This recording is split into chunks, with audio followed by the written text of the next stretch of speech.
इस वक्त कादियानियों की एक साजिश तो ये है कि जो नस्ल नौ है इसको अकीदे खत्म नबूवत के हवाले से गफलत में रखा जाए, इबहाम में रखा जाए, ताकि इनको पता ही न हो कि खत्म नबूवत क्या है।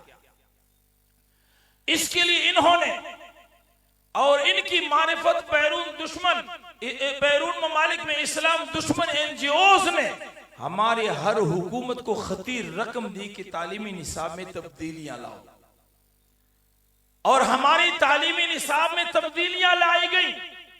और ये नवाज शरीफ के दौर में, जरदारी के दौर में, मुशर्रफ के दौर में, इमरान नियाजी के दौर में, तमाम अदवार में बाकायदा हमारे स्कूल और कॉलेजेस की तालीमी निसाब में ऐसी तब्दीलियां लाई गई कि खत्म नबूवत के जुमले निसाब से गायब कर दिए गए।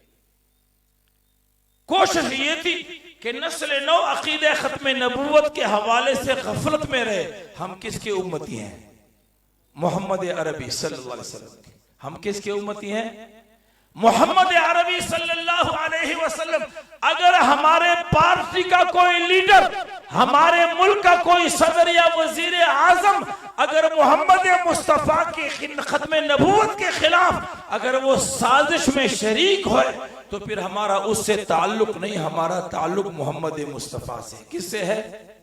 मेरे दोस्तों और भाइयों, एक दिन हमने दुनिया से जाना है, हमारी मौत आएगी। हमसे पहले भी लोग जा चुके हैं, हमने भी जाना है।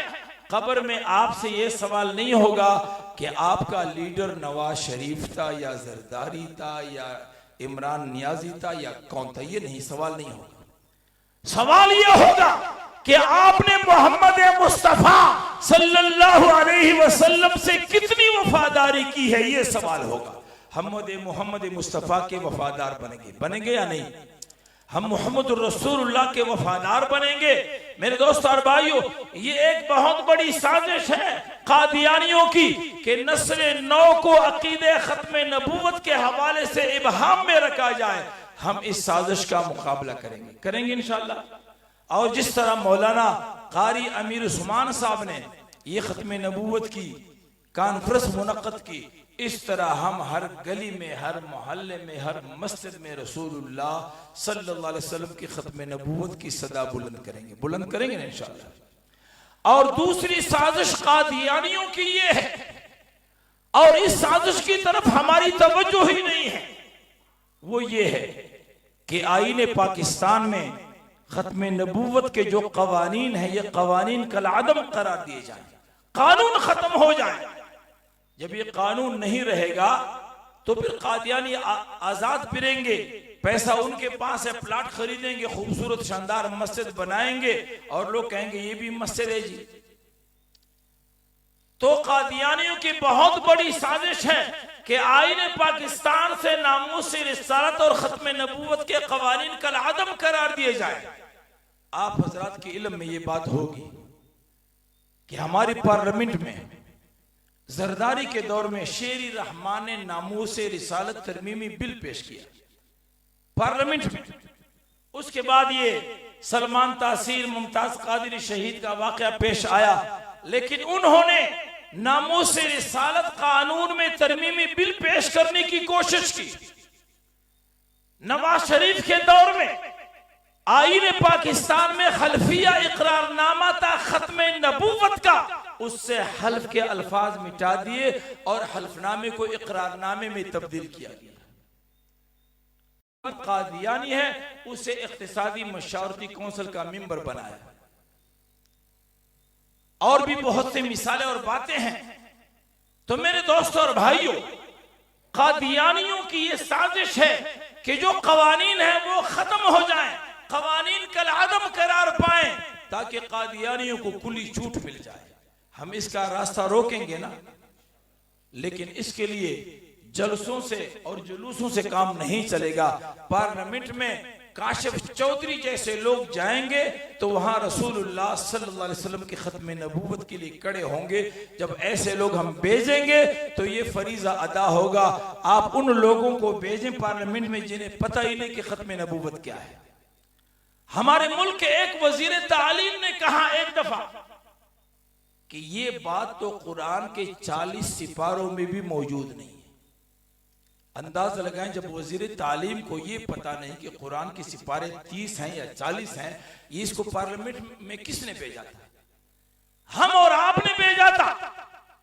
मैं इलेक्शन लड़ रहा था इस दफा NA43 स्ट्रांग से कौमी असम्बली का, तो मुझे एक आदमी ने कहा कि मुफ्ती साहब आपको इस्लाम नहीं इस्लामाबाद चाहिए। मैंने कहा बिल्कुल हमें इस्लामाबाद चाहिए।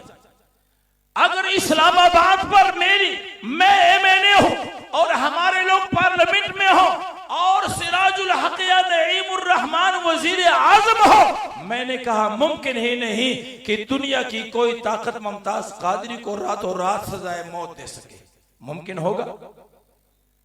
अगर हम पार्लियामेंट में हो, हम इस्लामाबाद में हो, इस्लामाबाद पर हमारा कब्जा और हमारी हुकूमत हो, तो क्या ये मुमकिन है कि आसिया मलऊना को रातों रात इज्जत और कि आपके सुप्रीम कोर्ट से मुबारक सानी केस में जो गफलत का मुजाहरा किया गया और कादियानियों का सहूलतकार बने, ये मुमकिन होगा?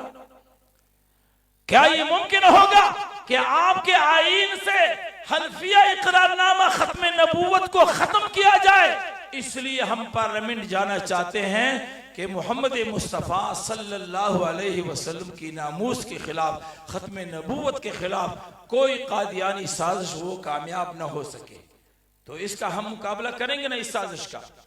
इसके लिए मेरे दोस्तों और भाइयों, जमात इस्लामी, ये मैं आपको बताऊं, ये हल्फिया इकरारनामा जब तहरीफ की गई तो दीर से हमारे एक मेंबर कौमी असम्बली थे साहबजादा तारिकुल्ला, उसने खड़े होकर निशानदेही की और उसकी निशानदेही के बाद फिर हुकूमत घुटने टेकने पर मजबूर हुई और वो हल्फिया इकरारनामा जो था उसे फिर तब्दील किया।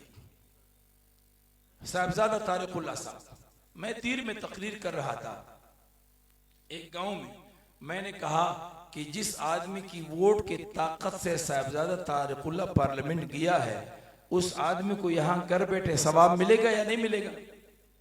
आपने ऐसे आदमी को जो भेजा है जो मोहम्मद मुस्तफ़ा की खत्म नबूवत पर गैरत का मुजाहरा करता है, तो उसको पार्लियामेंट भेजने पर आप में से हर एक को सवाब मिलेगा। हमने पार्लियामेंट को, वोट को और सियासत को ये मजाक बनाए कि इसकी कोई हैसियत नहीं। मेरे दोस्तों और भाइयों, आज अगर पार्लियामेंट में ये कानून मौजूद है, खत्म नबूवत का, नामूस रिसालत का जो कानून मौजूद है, ये इन्हीं लोगों की वजह से मौजूद है कि आपने अपनी वोट की ताकत से ऐसे लोगों को 1974 में भेजा था पार्लियामेंट, जिन्होंने वहां पर कादियानियों को गैर मुस्लिम अक़लियत करार दे दिया। इसलिए हमने दोनों साजिशों का मुकाबला करना है। एक रिसाला कादियानी मसला मैं साथ लाया हूं 1953 में, और ये रिसाला मुफ्त तकसीम होगा। 1953 में मौलाना सैयद अबुल अला मौदूदी रहमतुल्लाह अलैह, जो जमात इस्लामी के बानी थे, उन्होंने ये रिसाला लिखा। और दरअसल 22 उलमा थे, देवबंदी, बरेलवी, शिया, सुन्नी, मुख्तलिफ मकातिब फिक्र के 22 उलमा, जिन्होंने ये मुतालबा किया कि कादियानियों को गैर मुस्लिम अक़लियत करार दे दिया जाए और पंजाब असम्बली में उनके लिए एक मखसूस नशिस्त रखी जाए। ये मुतालबा था 22 उलमा का। मौलाना मौदूदी रहमतुल्लाह अलैह ने 22 उलमा के इस मुतालबे की माकूलियत साबित करने के लिए ये रिसाला लिखा, कादियानी मसला 1953 में। इस रिसाले की पादाश में आप जेल गए, आप पर सजाए मौत का हुक्म किया गया, और सजाए मौत का हुक्म जब आप पर किया गया तो आपने तारीखी जुमला इरशाद फरमाया कि मौत और जिंदगी के फैसले आसमान पर होते हैं, जमीन पर नहीं होते। अगर मेरी मौत का फैसला आसमानों पर लिखा हुआ है तो दुनिया की कोई ताकत मुझे बचा नहीं सकती। अगर आसमान पर मेरी मौत का फैसला नहीं लिखा हुआ तो तुम उल्टे भी लटक जाओ, मुझे कोई लटका नहीं सकता। बहरहाल वो कादियानी मसला यहाँ कारी अमीर उस्मान साहब मुफ्त तकसीम करेगा, बल्कि ये बच्चे तकसीम कर रहे हैं, इसको आप पढ़ें। और इस पर हमारा टेलीफोन नंबर, राब्ता नंबर मौजूद है, जिनको फिर ज़रूरत है तो हम बज़रिया डाक मुख्तलिफ ज़राए से आप तक पहुँचाएँगे। अल्लाह मेरा और आप सबका हामी और नासिर हो। वाखिर